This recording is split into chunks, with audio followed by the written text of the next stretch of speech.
Кутман күнүңүздөр менен, кымбаттуу менин угармандарым. Сиздердин назарыңыздарда Кубан Сапаралиевдин «Бетин күйгүзгөн сулуу» аттуу романынын 7 бөлүмү. Окуп аудиолоштурган Жылдыз Турсунбаевна. Каналдын өнүгүүсү үчүн подписаться баскычын басууну унутпаңыздар. Айла жок, токого врачты күтүүгө туура келди. Врач айткандай 8-де келгени менен 9-дарда араң бошоп, дагы жарым саат өткөн соң ага жолукканга мүмкүнчүлүк болду. Аялыңыздын бети эмне болуп күйдү? Деди бул бети башын ашкере боёгон орто жаштардагы аял Токонун жүзүнө тигиле.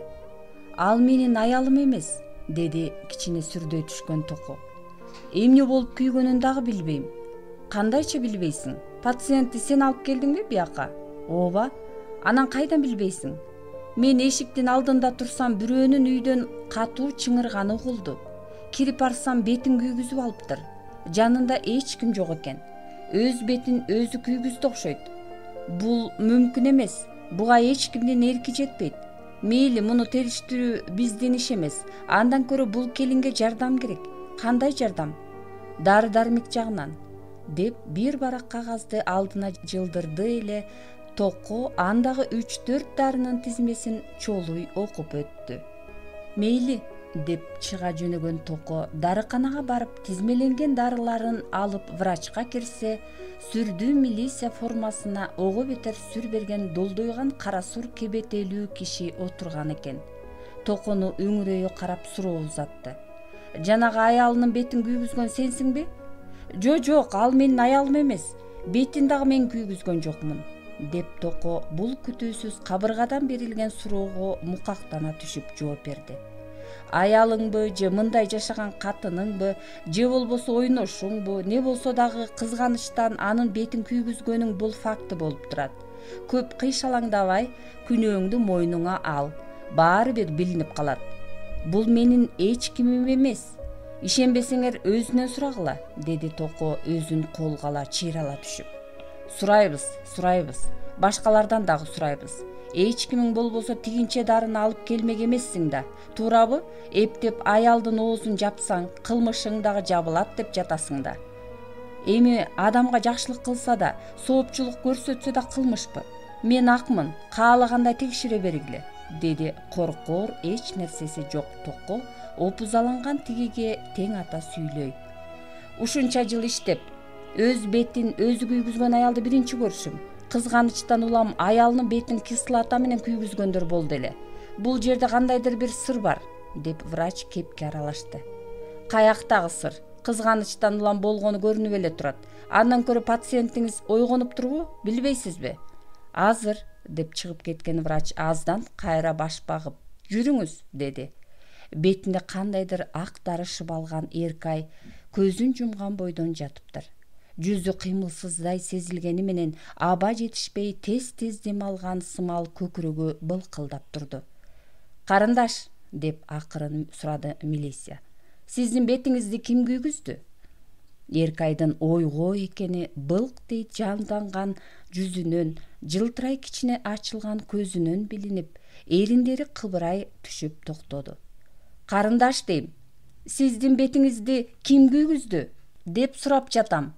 Жүзүнө жанагында эле тирүүлүк кыймылы жүгүрүп өткөн анын кыбыраган эриндеринен «Эркектер» деген күңгүрөнгөн шыбыр чыгып, анан кичине көтөрүңкү үндө «Эркектер жайыма коюшпады», деди кыңкыстоо аралаш. Эркектер дейсиңби? Кайсы эркектер? Биякты карачы, арасында мына бул дагы барбы? Деди мөөрөйү үстөн боло түшкөн милиция Токону далысынан Эркайды карай түртүп. Эркайдын көзү мурункудан дагы ачыла түшүп, ойлонгондой дымып туруп калды да, анан башын тез чайкап жиберди. Жок, ал эмес. Эркектер деп жатпайсыңбы? Коркпой эле айта бер. Эми алар сага эч нерсе кыла алышпайт. Тескерисинче кылгандар үчүн жооп беришет. Ким күйгүздү, айтчы? Эч ким күйгүзгөн жок, өзүм. Карындаш, коркпо деп жатам. Сага кордук көрсөткөндөрдүн атын эле айтып койчу, алдыңа чөгөлөтүп берейин. Керек болсо бетиңди айыктырып, өз калыбына келтиртип берем. Сенден бир барак эле арыз жазылса болду. Жок, өзүм күйгүздүм, деп солкулдап ыйлап кирди Эркай. Буга милиция болбоду. Кайра эле Токону каруусунан түртүп сурады. Бетиңди кызганычтан улам, мына бул неме күйгүздүбү? Жок деп жатпаймынбы? Жок, ал байкени жайына койгула, деп Эркай ого бетер албууттанган ыйга киргенде, милиция мындан ары такыганга болбой калганын түшүнүп, Токону карысынан ала жетелеп чыга жөнөдү. Карачы, катуу коркутуп коюпсуң. Сени көргөндө тим эле титиреп кетти. Байкуш, айтсаң өлтүрөм дедиң да, Сен дыңкыйбай эле кой. Баары бир түбүңөргө жетем. Келиндин сөзүнө караганда жалгыз эмес окшойсуң. Кана, каякта жашайсыңар? Деп өзү ойлоп тапкан кылмыштын бетин ачыш үчүн Токону жаңы конушту карай алып жөнөдү. Кечээ күнкү көп ичилген арактан улам Жоробек эшиктин алдында кеңгиреп турган экен. Токону жандаган милицияны көргөндө баш оорусун унутуп ордунан атып турду. О, шеригиң ушул го дейм, деди Жоробектин таңылган колун шектүү караган мент. Келиндин бетин күйгүзгөндө өзүңдүн да колуң күйсө керек. Эмне деп жатасыз? Деп эч нерсеге түшүнбөгөн Жоробек экөөнү алмак салмак карап туруп берди эле Токо түшүндүрө кетти. Кечээ күнү жаңы квартирант аял өз бетин өзү күйгүзүп, ооруканага алып барсам бизден көрүп жатышат. Айтып койчу, аны менен кечинде эле тааныштык, Я, бети күйүп дейсиңби? Мына сага. Ал жиндиканадан качкан неме ошону кылмак. Мээси тетири тегеренген неме суу деп кислота менен жууп алса керек бетин. Көп сүйлөбөй айтчы, сенин колуң эмне болду эле? Балким сеники дагы кислотага күйгөндүр, Кислота эмес эле жанагы келин бычак менен сайып жиберген. Керек болсо жабырлануучу менмин. Кечинде өрлүктөп коелу деп кирсек, ичкенде оорусу кармайт окшойт. Бычак менен мени колго сайып жиберген. Ишенбесеңиз кожоюндан андан башка кошуналардан сураңыз, деп күйүп бышкан Жоробек Керимбек менен Берметти чакырып, кошуналарды күбө кылып, заматта бул сурданган милицияны муютту. Актыгына ишендирди. Ошентсе да ал өз ишин аткарып, баардыгынан түшүнүк кат жаздыртып алып, кетип баратып сөөмөйүн кезеди. Келинден дагы сурайм. Бетимди күйгүздү деп арыз жазчу болсо, баарыңар жооп бересиңер. Эй, начальник, сен андан көрө протоколуңа жанагы келиндин элге зыян келтирүүчү жин оорулугунун да жазып кой. Текшерилсин деп дагы жаз. Айыгып чыгып келип, бирдин ичинен чыкса, биз дагы сени сотко беребиз, деди эле Керимбек кожоюн. Жоробек аны коштоду. Бир жинди жалаа жапса, бияктагы соолор ак жерден күйбөйлү, байкаңыз деги. Текшеребиз, деп жолуна түшкөн милиция ооруканага келип Эркайды такыды эле. Ал өзүм күйгүздүм дегенден башканы айтпады. Токо Эркайга эртеси күнү түштөн кийин барса, ал баягы эле бойдон шыпты тиктеп жаткан экен. Учурашканында гана башын кичине көтөрүп көз жүгүрттү. Ал абалын сурап, алып келгендерин тартынып жатып кабыл алган Эркай муңайып мунчукту. Байке, жакшылыгыңызга чоң рахмат. Сизге чексиз ыраазымын. Эки дүйнөдө кем болбоңуз, деп алкап батиринин ачкычын сунду. Өз акчаңызга дары да алып келген экенсиз.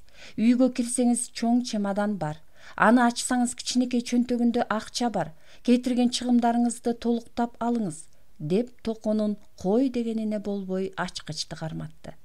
Врач айткандай, Эркайдын жараты күйөрү менен ар кайсыны баспай сууга малынып, ысыгы чыгарылгандыгынан тез арада ооруканага жеткирилип, тиешелүү дары-дармек сүйкөлгөндүгүнөн ылдамдап айыга баштады.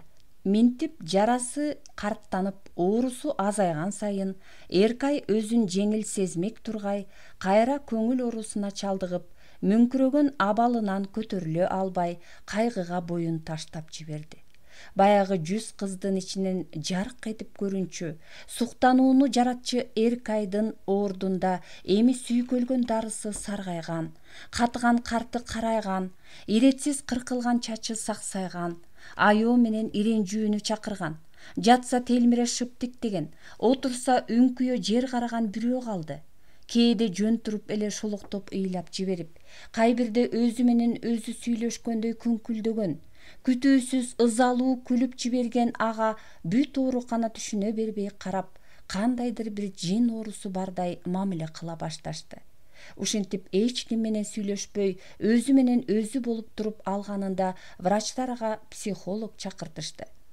Эркайдай мүңкүрөгөндөрдүн далайын көрүп, көңүл оорудан көптөрдү сакайткан бул орто жаштардагы жумшак мүнөздүү, мээрими жүзүнөн төгүлгөн аял көп жылдык тажрыйбасына салып, сөздү алыстан баштап келип, Эркайдын көңүлүн жайгарып, кайгысын басаңдатуучу сөздөрдү, жакшынакай турмуштук окуялар менен учурларды мисалга келтире, акырындан кулагына сиңире, көңүлүнө муюта жашоодо мындан да чоң күйүткө кириптер болгондор бар экенин, катуу кырсыкка кабылгандар, ооруга чалдыккандар, майыптыкка учурагандар бардыгын айтып, өзүнүкү алардын жанында шоона эшпестигин түшүндүрүп, ушуну менен жашоо бүтүп калбастыгына ынандырып, андан көрө өмүрдүн жаркын жакшы барактарын ачканга умтулуусуна үндөп, аны мына азыр баштаса туура болорун, мына бул карттанып келе жаткан жараттарын дагы да сакайтканга аракетин жумшап, саксайган иретсиз чачтарын тегиздетип, өзүнө көз салуусун өтүнүп, жүзүнүн андай деле көп жабыркабаганын, күйүктөн калган тырыктар эртең эле жазылып калыбына келерин айтып келип, эми өзүн карманып, колуна мурункудай эле күзгүнү алып карануусун буйрду эле. Бул зарылбү энесин эске салган мээримдүү аялга ийген Эркай майда калтырак баскан колуна күзгүнү алып акырын өйдө көтөрүп, маңдайына алып келе берип, көзүн бардап ачып жиберип, айнектен чагылышкан өзүнөн өзү чочуп, андан чаарала сөлөкөттөн коркуп, «Баа!» деп акырган бойдон чалкасынан кетти да буркурап боздоп ыйлап кирди. Эркайды эптеп соороткон психолог күйүк бөлүмүнүн башкы врачына бул пациентте чынында эле жин оорунун белгилери бар экенин, бети айыкканда өзү алып барып дарыларын айтып кетти. Эркай кыйла айыгып калганда, мына эртеңдерден чыгам го деп турганында мурдада 2-3 жолу келип кеткен токо эми коштошкону келди. Айылга кетип жаткан аны өз агасын көргөндөй кубанып тоскон Эркай коштошкону келгенин укканда кабак бүркөдү. Кантсе да ал жакшылыктарын көргөзүп, жалгыз өзү гана ал абалын сурап турбадыбы? «Карындашым», деди токо Эркайдын колун кош колдой кысып. «Турмуш татаал, катаал, ага эч качан багынба, сынып бербе. Жакшылыктар көп, жакшы адамдар дагы көп. Бакыттан эч качан үмүтүңдү үзбө. Эми кырсыктаба, бактылуу болуп, ойлогон кыялдарыңа жет», деп Эркайды чекесинен өөп, «Бирдеме болсо мага чал», деп сандар жазылган бир үзүм кагазды колуна карматты. Ушундай жакшы адамга жолукканына сүйүнгөн Эркай бияктан чыкса чындап эле бакытка умтулаарын ойлоп кала берген эле. Бирок жаман жосун эртеси эртең менен башталды. Жанына 2 врачты ээрчиткен башкы дарыгер оорукананы кыдырып жүрүшүп Эркайга жетишкендеринде, мына таптатынакай болуп айыгып, суп-сулуу болуп калыпсың буюрса. Эми диспансерге жатып көңүл ооруңду дарыласаң, анан калыбыңа келесиң. Бүгүн даярданып тур, диспансерден өздөрү келип алып кетишет, дебеспи? Көптөгөн кыйынчылык, жамандыктардан соң бул ооруканадан сакайып чыгуусу кичинекей жакшылыктай сезилип, жаңы жашоосунун башталышындай болуп турду эле, мындан улам деми сууп, шалдайып отуруп калды Эркай. Бир аздан кийин врачтар чыгып кеткен соң, жанындагылардан диспансер эмне экенин сураса, алар деле бүшүркөй «Психоневрологиялык диспансер, наркодиспансер дегендер болчу эле», дешип так жооп бере албай коюшканда, Эркай врачтардын артынан жөнөдү. «Мени кандай диспансерге жаткырган жатасыңар? Мен айыктым, мен бияктан чыгарыңыздар», деди Эркай кезектеги палатага кирип, андагы оорулардын абалын көрүп жаткан врачтардын сөзүн бөлүп. «Алтыным», деди башкы врач Эркайды карадан ала. «Сен көп азап чегип, андан аң сезимиң катуу жабыркап, мээң чарчаган, көңүл оорусуна чалдыккансың. Андыктан сага психологдун жардамы керек. Ошон үчүн диспансерге дагы бир жумадай дарыланышың керек. Жок, мен сопсуумун. Диспансериңерге жата албайм. Чыгарыңыздар, деди эми так кесе айтты чыйрала түшкөн Эркай. Жок, сени ушул абалыңда чыгара албайбыз.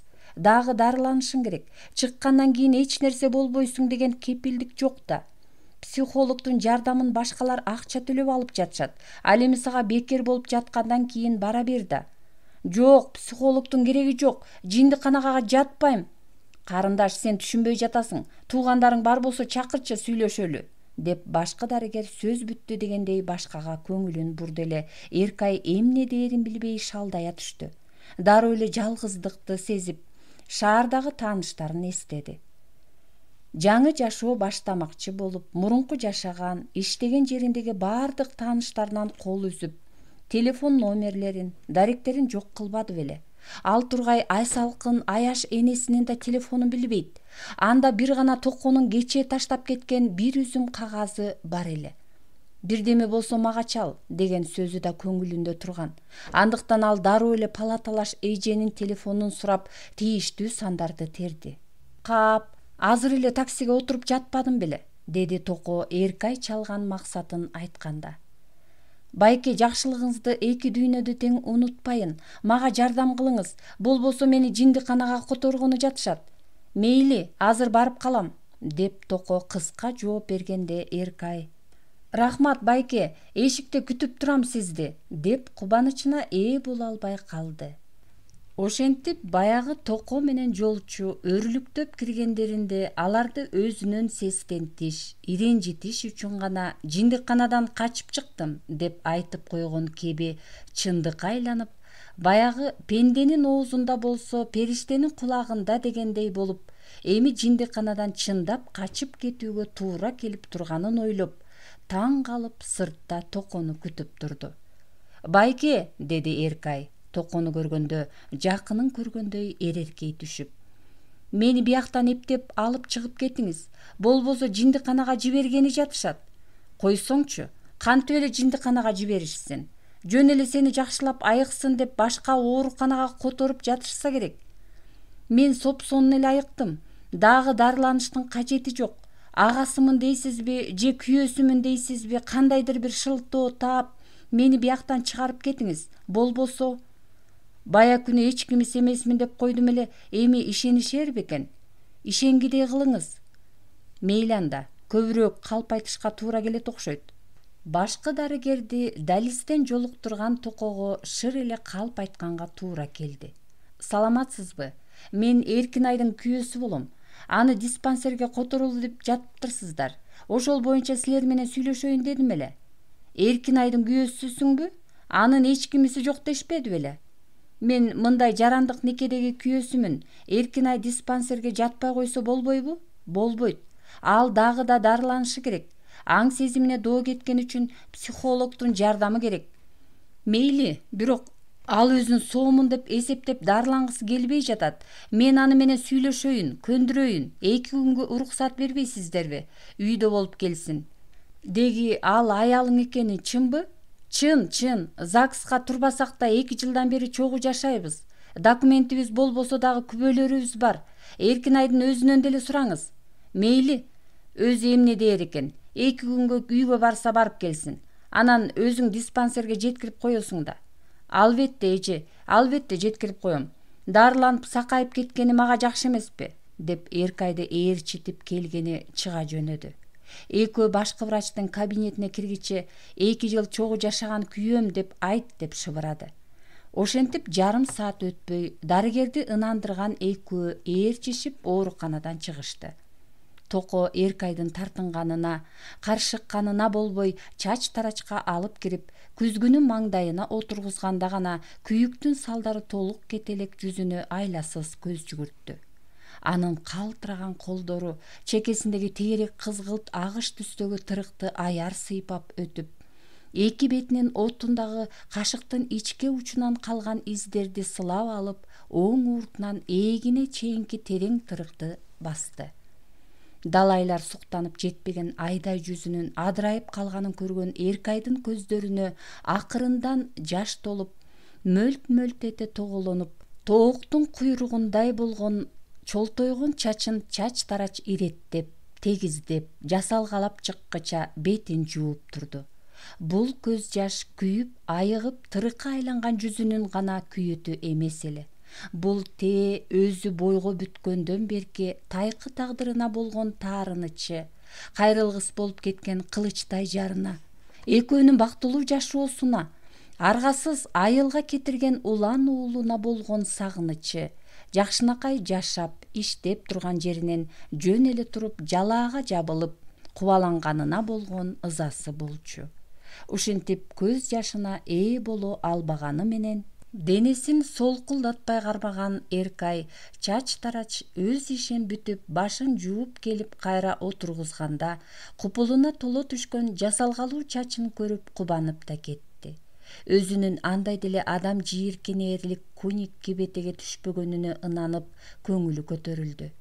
Чач-тарачтан соң аялдардын жалпы мончосуна кирип, өзүнүн көп эле аялдардан бой келбет боюнча дагы да болсо өйдө тураарын байкап, эми баягыдай биринчи эле жарк этип көзгө көрүнбөй, тырык бети менен катардагы жөнөкөй аялдардын бири болуп калганына сүйүнүп да кетти. Эркай ушундай жай жашоо үчүн сулуулугун курмандыкка чалбадыбы? Эми эмне кылышы керек? Эми эл катары өз тирилигин өткөрүшү керек. Бир жумушка кирип акча таап, кайрадан баласын алып келиши керек.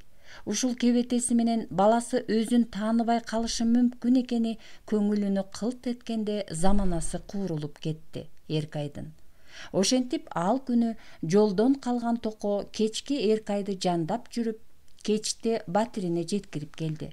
Ал арада токого айылдан 2-3 жолу телефон чалышып, биринде ал: «Алло, Алтышка, бүгүн чыга албай калдым. Зарыл жумуш чыгып калып.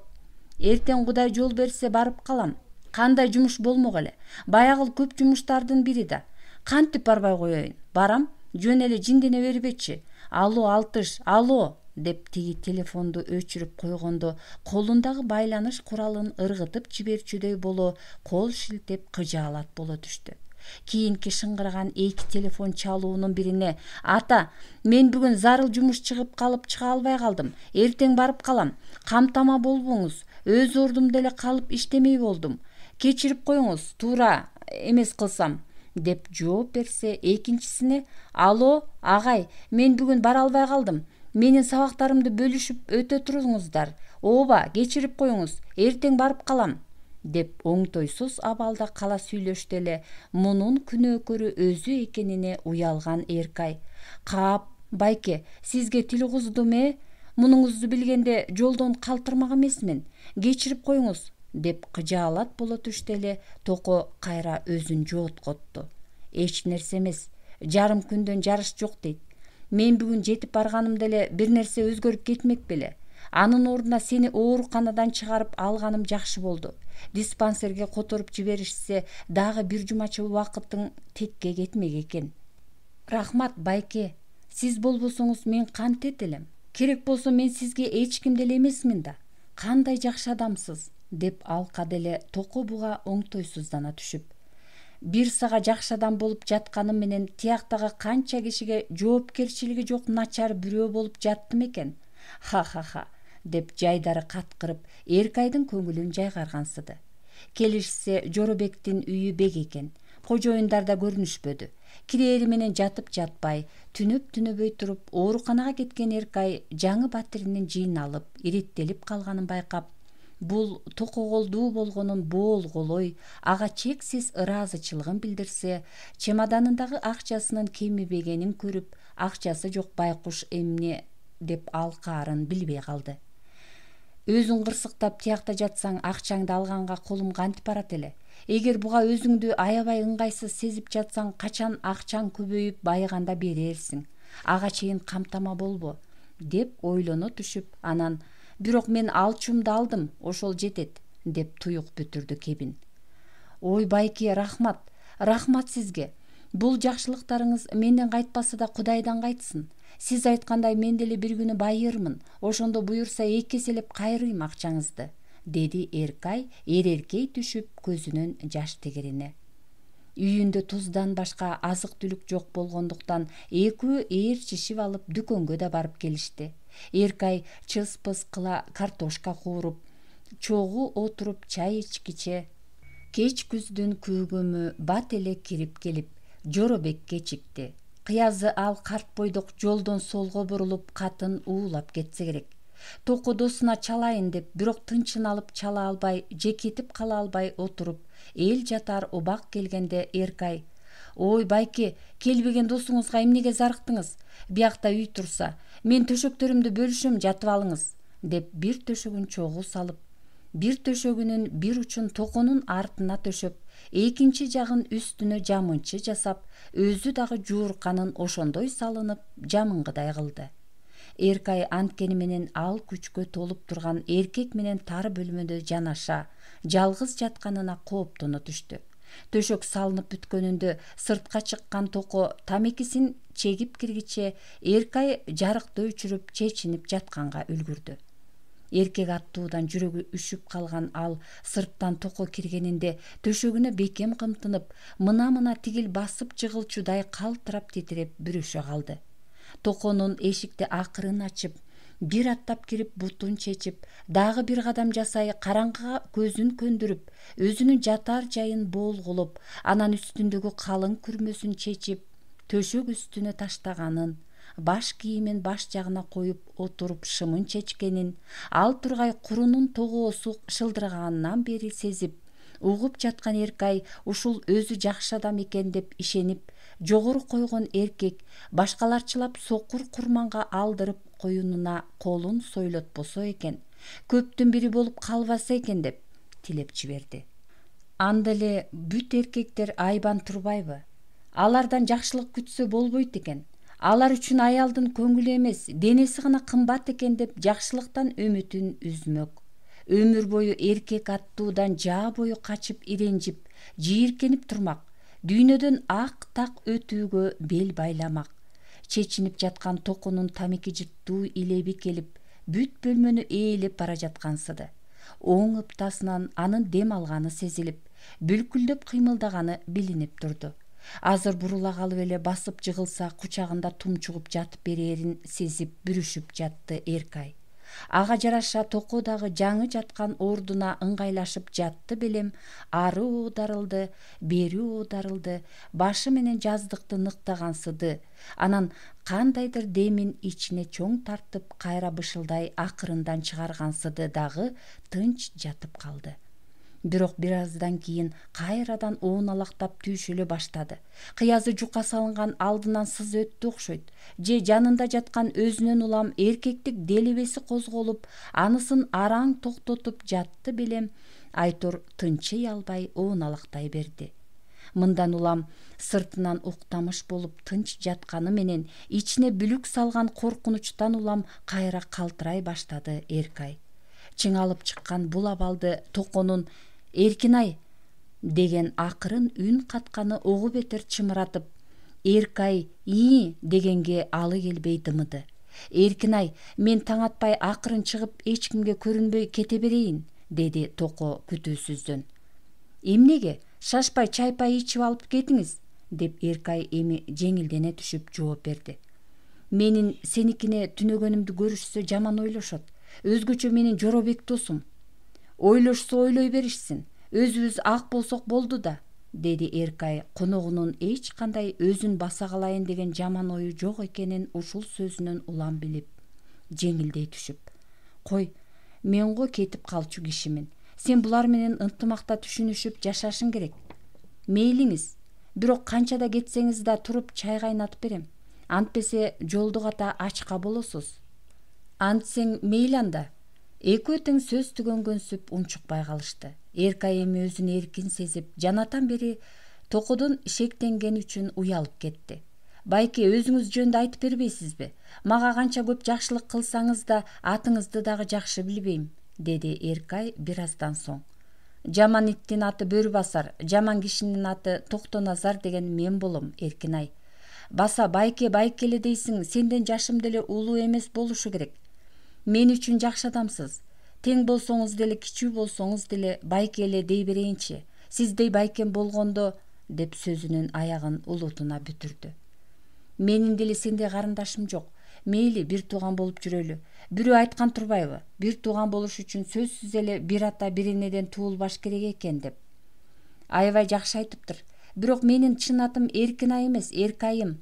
Мендей жалгызды эч ким эркелетпейт экен. Андан көрө эркин жашайынчы, деп ырымдап жаткан дагым болчу. Сен дагы мага окшош жалгыз окшойсуң. Ошондой десем да болот. Кандайча болот? Дегеним, менин энелеш эки бир тууганым бар. Ой, сен бактылуу турбайсыңбы? Мен жапжалгызмын. Эми жалгыз эмессиз. Азыр эле мендей карындаштуу болбодуңузбу?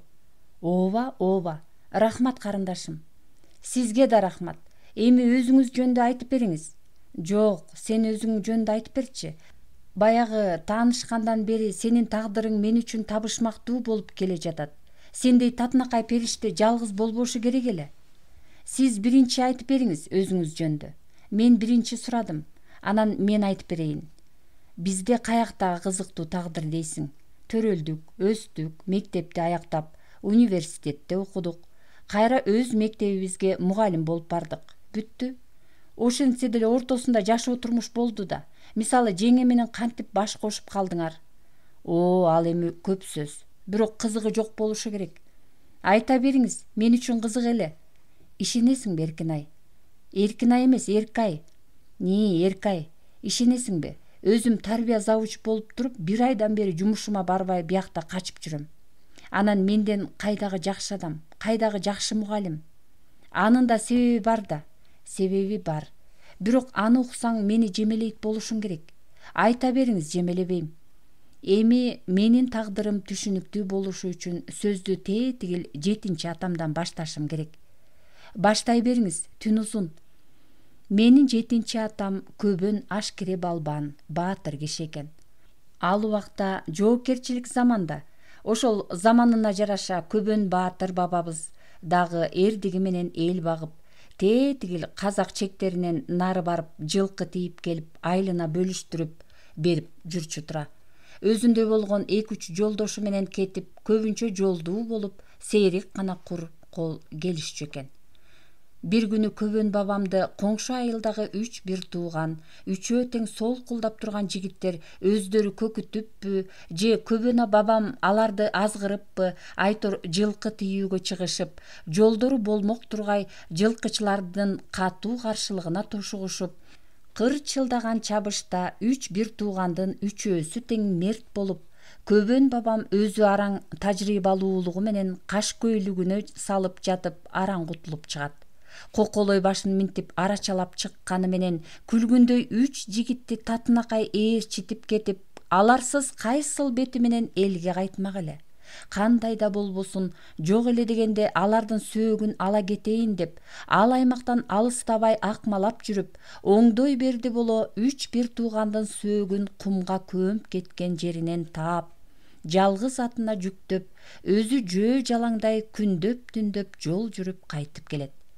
Ошол 3 бир туугандын атасы Назар тилинде капкара калы бар, айтып эле койгон сөзү аткарылган киши болгон экен. Удаалаш өскөн чырактай 3 баласынын сөөктөрү артынып, өзүнүн да башы жарылып, өлбөгөн 4 шыйрага келген Көбөн бабамды: "Өзүңдү каргабайын, каракчы, аз болуп калат. Жетим уунуңа чейин жалгыз болуп жарбай өтсүн, мендей болуп, мин" деп тескери бата берип жиберген дейт. Көбөн бабамдын уулдарын өзү жыга чаппаганын, кайра эрдик кылып алардын сөөгүн алып келгенин кийин түшүнгөн Назар тетири бата бергенине өкүнгөн дешет. Бирок бир берилген тескери бата эч качан артка кайтпай чечилбей, Көбөн бабамдын урпактары ошондон соң жалгыздан болуп калган дешет. Мен болсо Көбөндүн 7 урпагы экенмин. Ырымдашып, Назардын тетири батасы токтосун деп Токто Назар коюшуптур атымды. Ушул менден баштап Көбөндүн тукумдары жалгыздыктан кутулуп көбөйө башташы керек. Болбосо мен байкушта уруулаштарымдан башка жакын тууган деген жок. Ушул санжыраны кулагыма куюп баккан чоң атам менен чоң энем мени канаттууга кактырбай чоңойтушту, бейиши болгурлар. Ал эми өз атам болсо жаштайынан зээндүү чыгып, окууну жалаң бештер менен аяктап, университеттен эле кандидаттыгын жактаганга жетишкен экен. Окуусун бүтөөргө жарым жыл калганда үйгө келе жатып автокырсыкка кабылып мерт болуптур. Бул капыс баскан кайгынын кара түтүнүнөн жылт эткен жарык таба албай чоң энем төшөккө жыгылат. Чоң атам болсо уулунун жаздын болгонуна ишене бербей, кантип эле Көбөн Баатырдын тукуму ушуну менен үзүлүп кетсин. Уулум сүйлөшкөн кызым бар. Жазда келин кылып берем деди эле, андан сөзсүз бир туюкпай калды деп айта бергенинде эл бул чал алжып калды дешкен экен. Бирок чоң атам сезген белем, күндөрдүн бир күндөрүндө жай капыртылып калган кезде биздин айылга биринин колунда наристеси бар 2 келин шаардан келишет да чоң атамдын үйүн сурашат. Эшик каккан аларды көргөнүндө эле чоң атам мына айтпадым беле, балам өлгөн жок деп, Көбөн Баатырдын тукуму үзүлбөйт деп бакырган бойдон баш ийкеп да учурашканга жарай элек келинди баласы менен кошо кучактап болохтоп ыйлап жиберет. Көрсө ат энем чогуу жашап алышкандары менен үйлөнүүгө чыгына албай жүрүшкөндө апамдын боюнда бар экени билинип, атам шашылыш айылга жөнөп, бирок жанагыл каргашалуу кырсыкка кабылып бүт тилектер таш кабат. Ак жоолук салынып, көшөгө артында үлбүрүп жаңы келин катары отурмак тургай атамдын тажыясына барып кара кие албаган апам эч айла таппай кышты өткөрүп, жазда ичи билине баштаганда окуусун кийинки жылга жылдырып, окуу жайдын жатаканасын бошотуп батирге чыгып, тайэжелеримдин жардамы менен жашынып жүрүп көз жарат.